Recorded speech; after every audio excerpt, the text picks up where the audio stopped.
இப்போ நான் இது வரைக்கும் சொன்னது பார்த்தீங்க அப்படின்னா, நம்ம தொலைத்தொடர்பு, அதாவது நீங்கள் எஸ்எம்எஸ், வாட்ஸ்அப் மூலிமா வந்து அவங்கள கம்யூனிகேட் பண்ணலாம்.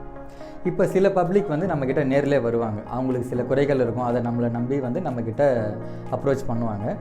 அதை வந்து நம்ம சால்வ் பண்ணுறோம். ஆல்ரெடி நீங்கள் சால்வ் பண்ணி கொடுத்துக்கிட்டு இருப்பீங்க. அதோட ரெக்கார்ட்ஸ் என்னன்னு பார்த்தா நிறைய பேர் அதை மெயின்டைன் பண்ணுறதே இல்லை. ஸோ அதுதான் இப்போ நம்ம பார்க்க போகிறோம். அதுதான் கிரீவியன்ஸ்னு நம்ம சொல்லுவோம். ஸோ இந்த கிரீவியன்ஸ் பார்த்தீங்கன்னா, அந்த குறைகள் வந்துட்டு மக்கள் எடுத்துகிட்டு வரும்போது, நீங்கள் எடுத்துகிட்டு வராங்க அப்படின்னா, நம்ம ஃபஸ்ட் லெவலில் வந்துட்டு என்னென்னா பிஏ இல்லை இன்னொரு ஸ்டாஃபை வச்சு அதை எவால்வேட் பண்ணுவோம். எவால்வேட் பண்ணிட்டு தான் வந்துட்டு எம்எல்ஏ கேண்டிடேட் கிட்ட, அதாவது உங்ககிட்ட வந்து வரும்.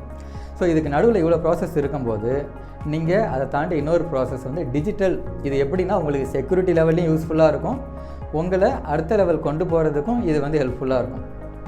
எப்படின்னு கேட்டிங்கன்னா, இந்த கிரீவியன்ஸ் ஃபீச்சர் மூலயமா அவங்க குறைகள் எடுத்துகிட்டு வராங்க இல்லைங்களா, அவங்களோட ரேஷன் கார்டு இல்லைனா அவங்களோட ஓட்டர் ஐடி இல்லை மொபைல் நம்பர், இப்படி எந்த டீட்டெயில்ஸ் கொடுத்து நீங்கள் ஃபஸ்ட்டு வெரிஃபை பண்ணிக்கலாம். இந்த பர்சன் வந்துட்டு நம்ம தொகுதி தானா, இவங்க உண்மையாலுமே இந்த ப்ராப்ளம்காக தான் நம்மக்கிட்ட வராங்களான்றதை நீங்கள் நம்ம போர்ட்டல்லே நீங்கள் அதை என்ட்ரு பண்ணுறீங்க அப்படின்னா, அது உங்களை செக் பண்ணிவிட்டு ஃபஸ்ட்டு அவங்க டீட்டெயில் எடுத்துகிட்டு வந்துடும்.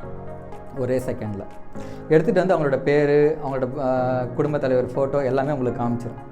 இதை வச்சு நீங்கள் அவங்கள வெரிஃபை பண்ணிக்கலாம். வெரிஃபை பண்ணதுக்கப்புறம் அங்கேயே அது ஃபேக்கா ரியலான்றது உங்களுக்கு தெரிஞ்சிடும். இப்போது அது ரியல்னு வச்சுக்கோங்களேன். அடுத்த கட்டத்துக்கு வரோம்.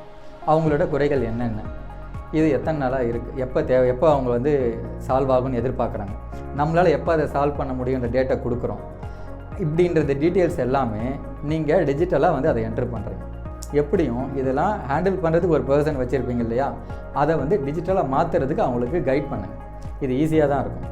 ஸோ இப்போ அவங்க இதை டிஜிட்டலாக மாற்றுறாங்கன்னா, நம்ம ஆஃபீஸில், கட்சி ஆஃபீஸில் பார்த்திங்கன்னா நிறைய டாக்குமெண்ட்ஸ் இருக்கும். சில பேர் வந்துட்டு வராமலே இருப்பாங்க ஏதோ ஒரு காரணத்தினால, சில பேர் வந்துட்டு சால்வ் ஆகிட்டு போயிருப்பாங்க, சில பேர் ஜஸ்ட்டு அவங்க சொல்கிறது சின்ன ஹெல்ப்பாக இருக்கும், நம்ம பண்ணிகிட்ருப்போம், ஆனால் அவங்க வந்துட்டு சில ரீசனால் வேறு ஆள் அவுட்டு கூட அனுப்பலாம். இந்த மாதிரி நிறைய இன்சிடெண்ட் வந்து நடக்குது. ஸோ இதை வந்து பார்த்திங்கன்னா, இந்த கிரீவியன்ஸ் ஃபீச்சர் மூலயமா உங்களுக்கு டேஷ்போர்டில் கிளியராக டிஸ்பிளே ஆகிடும். இதில் அவங்க சொன்ன குறைகளில் எதெல்லாம் நம்ம ரிசால்வ் பண்ணியிருக்கோம், எதெல்லாம் இன்னும் பண்ணலை, எதெல்லாம் இன்னும் இன் ப்ராக்ரஸில் இருக்குது. சிலது வந்துட்டு 2-3 மாதம் ஆகும்பா, அதனால் நீ பொறுமையாக வா அப்படின்னு சொல்லுவோம் இல்லைங்களா, அதையுமே தனியாக பிரித்து எடுத்துக்கலாம். எல்லாத்துக்கும் மேலே சில குறைகள்லாம் நம்மளால் வந்து சரி பண்ண முடியாது.